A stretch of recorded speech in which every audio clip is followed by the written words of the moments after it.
Well, look at that. My first check engine light ever on one of the trucks I bought. Hey, it's Tim, Pickup Truck Plus SUV Talk, and that's a new one for me. It's the first time I've had a new truck that has a check engine light at 80,227 miles. Yeah, what's going on? Let's find out. I have a code reader. Let's see what's going on with this check engine light.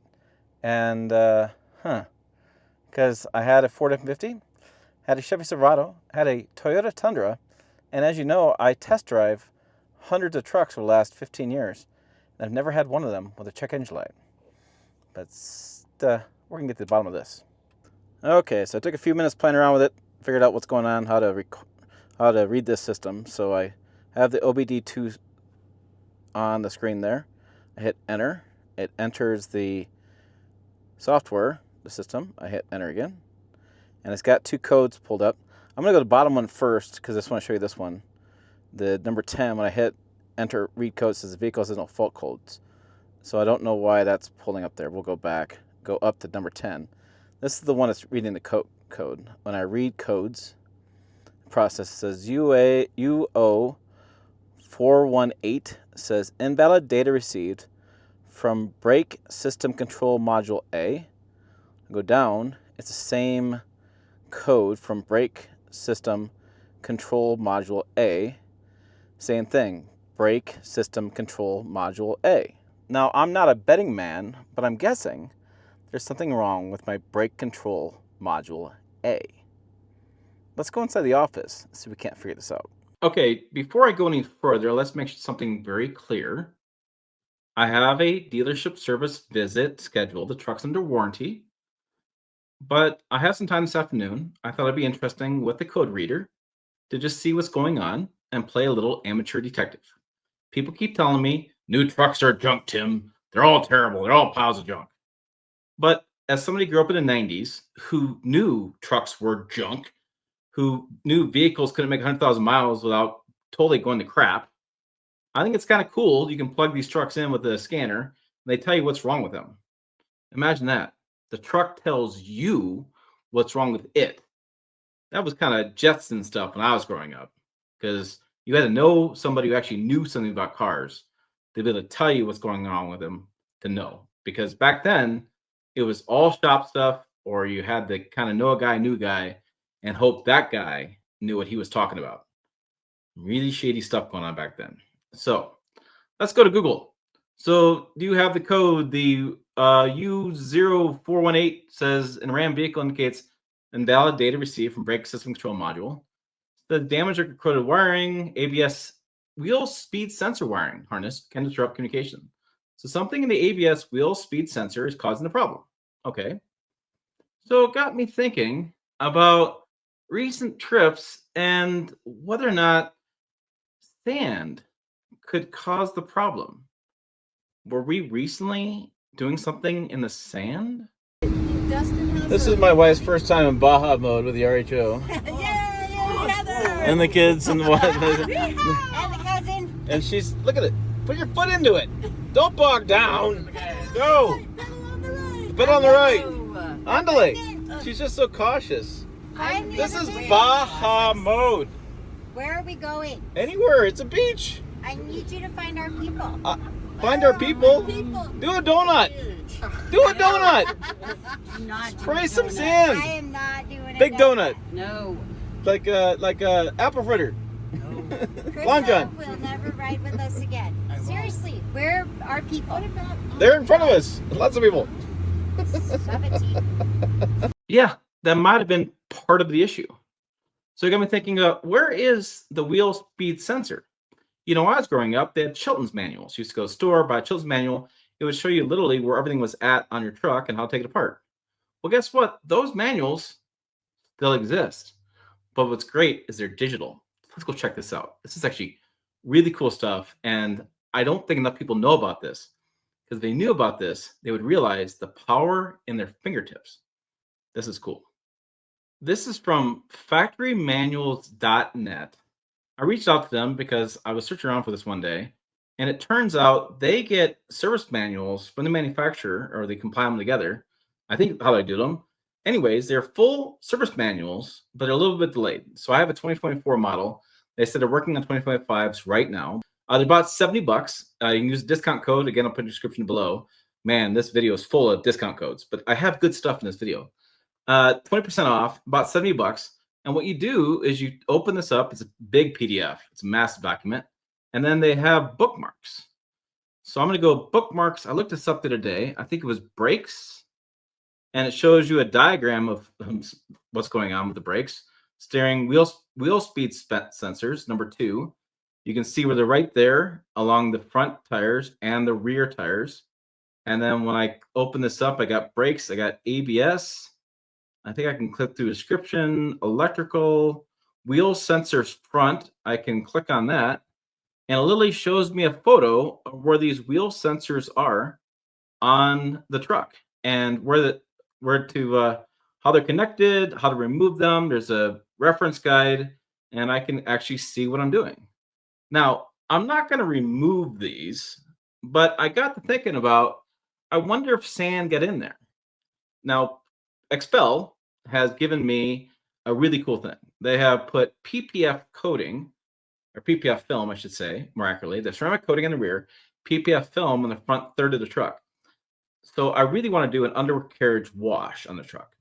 I can't go to a car wash because it's kind of bad with the paint protection film on here because the film can get blown off with the car washes.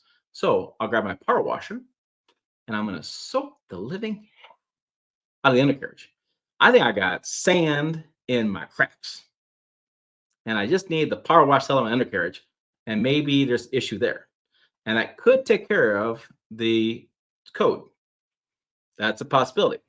There's also another possibility, which this could be issue as well. And it's on this Facebook group, and it's an interesting thing. So again, the power of the internet. Again, growing up in the 90s, no internet, no Facebook, no group stuff. You had no guy, kind of new guy, maybe knew something. And yeah, new vehicles have more sensors, more of an issue. However, internet's your friend. So what can be? So this guy says there's a good chance more codes are stored in the brake system. U codes, typically communication issues, may not set lights. Could be as simple as malfunctioning light on a vehicle or trailer that had been hooked up. Ooh, this is interesting. Investing in bidirectional code reader that can read slanted products, usually a description needed, would give you better insight. I don't have that. They use Snap-on products at work, but I recently picked up an X-Tool unit for myself. Got the subscription. It worked great in my 2025 Bighorn. Found had a faulty tail light on my trailer. Now, why did I read that and get my head going? Because while we were coming back from the camping trip, I had a faulty tail light alert on the truck driving home. So here's how the chronology of timeline goes.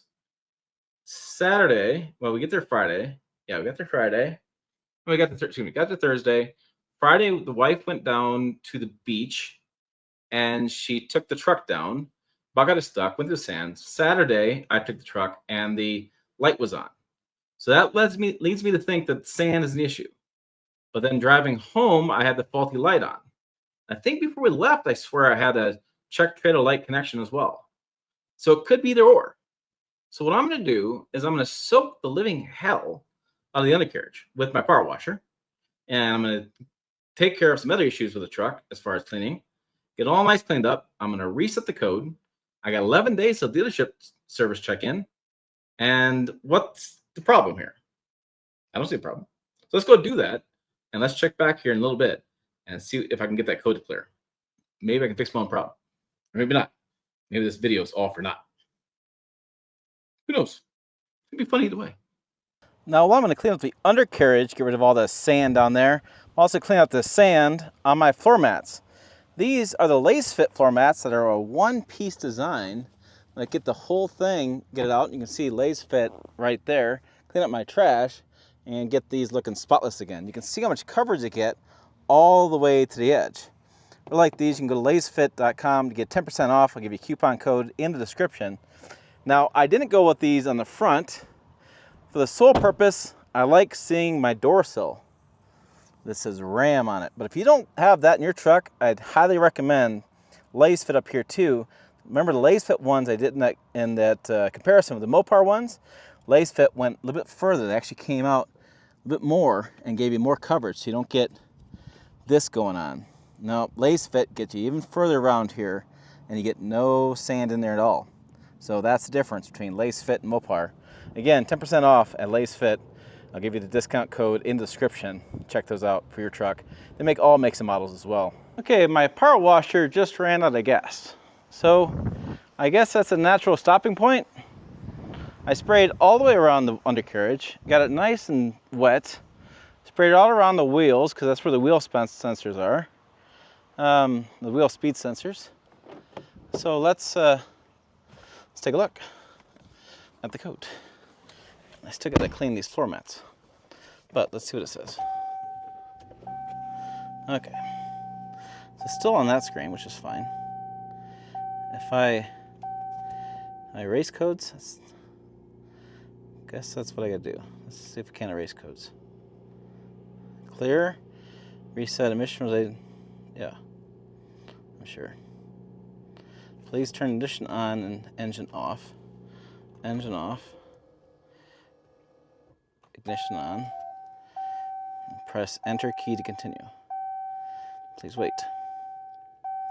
Has been cleared. Okay. Exit. Okay, so then do I still on? It's off. Haha. So chin rub moment? I don't trust it. Let's turn it around. Let's God. This is my only complaint is I have my keep system is my cable's right down there too. So the OBD sensor spot for Ram truck sucks. That just sucks. It needs to be like moved over more. Like over there more. Why is it gotta be right in the middle? Okay, let's try it. Ha ha! I got no code, no engine light. So, what did we learn? I don't know. We learned that I fixed it as of right now, 2:05 p.m. on August 4th, 2025. I am very skeptical, but as of right now, it looks like it was fixed. Either I had sand in my crack, undercarriage, or I had a faulty light issue with my trailer, possible as well, but I have no check engine light anymore. Take that, stupid junk truck, you freaking Dodge, terrible piece of junk.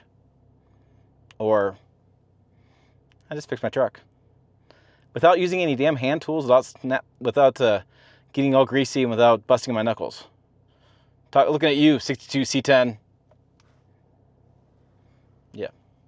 For more adventures with Tim, I'm calling today's video, check him up over here. Website down below as well, pickuptrucktalk.com. I'm still mighty skeptical. As always, thanks for watching. I will see you down the road.